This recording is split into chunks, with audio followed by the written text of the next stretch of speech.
have been unable to get medical treatment for their illnesses due to being exposed to depleted uranium, chemical, and biological weapons.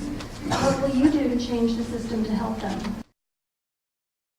Talking specifically about exposure to depleted uranium, chemical and biological weapons, that's, a small subset of the veterans issue. The depleted uranium issue is a complex one, and just how much of the Gulf War syndrome can be attributed to depleted uranium, as far as I know, it's still a matter of scientific question. Again, I'll refer you to a website, Physicians for Social Responsibility, PSR.org, has an excellent discussion on the depleted uranium issue. But I think the bigger issue, which I'd like to talk about, is veterans' health care in general. It makes, again, it's hypocritical, schizophrenic to say we support the troops, and then when the troops come back, don't give them the benefits they need. And here again, my opponent gets a 0% rating from the American disabled veterans. The federal government, at the same time as we send these people to fight, is cutting veterans' benefits in a number of ways, cutting research on head injuries, on prosthetics, which unfortunately are badly needed. People in the TRICARE system are having to pay more and more co-pays and deductibles. It's irresponsible. There have been cuts in veterans' benefits rather than increases, despite the fact that all these people are coming back with these injuries, both physical and psychological, and that's absolutely unacceptable.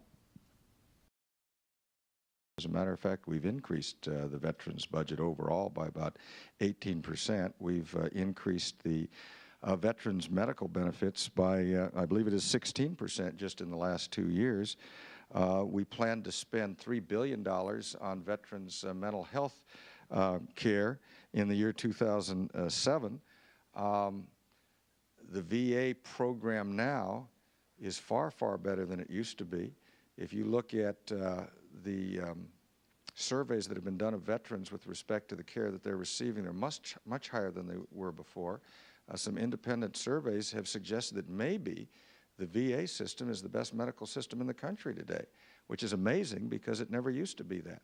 They are probably they're in the vanguard of any medical system trying to computerize their records such that you don't have redundant or unnecessary treatment or care. Also, so that there is a complete record anytime any physician sees anybody in the veteran system. If there's one thing that Democrats and Republicans agree on in the House of Representatives and the Senate, it is that we will pay for any need that the veterans have. And, Democrats and Republicans agree on that. That's why I think it's extraordinary that you would suggest that we don't.